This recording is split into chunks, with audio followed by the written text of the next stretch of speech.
नमस्कार। ओम नमः शिवाय। सावन महीने की कहानी। शिव जी को परम प्रिय श्रावण मास की जय हो। वैसे भगवान शिव केवल एक बेलपत्र या जल चढ़ाने से ही प्रसन्न हो जाते हैं, क्योंकि शिव है ही भोले भाले। शिव भक्त सावन के संपूर्ण माह में शिव पूजा व वंदना करते हैं। आइए इसी सावन माह की महात्म्य की कथा को हम सुनते हैं। बहुत समय पहले की बात है। एक गांव में एक बूढ़ी औरत अपने बेटे के साथ रहा करती थी। वे दोनों बहुत ही मेहनत करके अपना गुजारा चलाया करते थे। एक दिन बूढ़ी औरत के मन में विचार आया कि अब पुत्र विवाह के योग्य हो गया है और अब उसे अपने लिए बहू ले आनी चाहिए।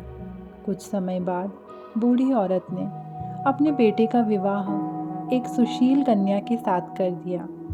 उसकी बहू बहुत सुंदर, सुशील और संस्कारी थी, जो बहुत जल्दी उठकर घर की साफ सफाई और स्नान आदि किया करती थी। उस बूढ़ी औरत की बहू शिव भगवान की अनन्य भक्त थी। भगवान शिव का पूजन वो घर में ही किया करती थी।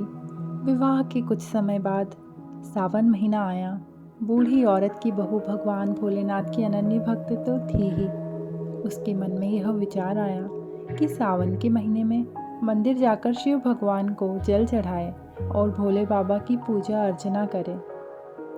अपने मन में आए इस विचार को उसने अपनी सास से कहा, माँ जी, सावन का महीना शुरू हो गया है। मैं शिव मंदिर जाकर पूजा पाठ करना चाहती हूँ। लेकिन बूढ़ी औरत ने उसे मना कर दिया और कहा, घर में ही पूजा कर लो, मंदिर जाने से समय बर्बाद होगा। इतने समय में घर का सारा काम हो जाएगा। अपनी सास की ऐसी बातें सुनकर बहू उदास हो गई, लेकिन बोली कुछ नहीं। उदास होकर वह अपने गृह कार्य में लग गई। उस दिन उसने कुछ भी ग्रहण नहीं किया, न अन्न और न ही जल। और अगले दिन बहू कुएं से जल लेने गई। रास्ते में उसने देखा कि दो लड़कियां शिव भगवान की पूजा के लिए थाली सजाकर मंदिर की ओर जा रही थी। उसने उन्हें रोका और पूछा कि तुम सब कहाँ जा रही हो?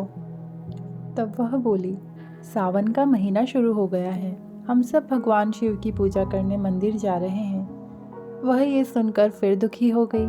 उन लड़कियों ने उससे पूछा कि क्या हुआ, तो उसने सारी बात उन लड़कियों को बतलाई। लड़कियों ने कहा, तुम रोज पानी भरने के बहाने आ जाया करो और फिर हमारे साथ चलकर भगवान शिव की पूजा कर लिया करो।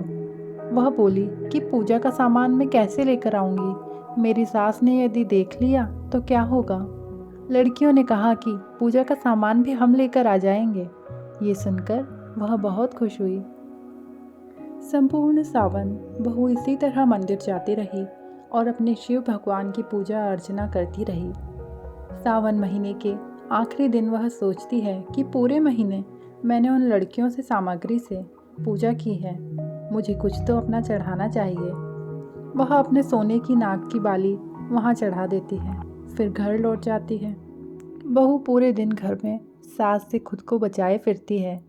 फिर एक दिन उसकी सास देख लेती है और पूछती है कि तुम्हारी नाक की बाली कहाँ गई? बहू बोलती है कि पता नहीं, कहीं गिर गई होगी। सास बोलती है, तुम जहाँ जहाँ गई थी वहाँ चलकर ढूंढते हैं। बहू बोली कि मैं गोबर के उपले बनाने गई थी। सास बहू दोनों मिलकर उपलों के पास गई और सास ने एक उपले को तोड़ दिया। उसमें से 2 सोने की बालियाँ मिली। सास ने सारे उपले तोड़ दिए और सभी उपलों में से सोने की बालियाँ निकली। सास ने बहू से कहा कि ये क्या चमत्कार हो रहा है? तेरे पास तो केवल एक ही बाली थी। तो बहू ने फिर सारी बातें सास को बतलाई और उससे माफ़ी मांगने लगी।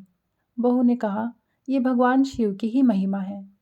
सास अपनी बहू की पूरी बात सुनकर खुश हुई और बोली कि अगली बार हम सास बहू मिलकर व्रत को पूरे विधि विधान से करेंगे।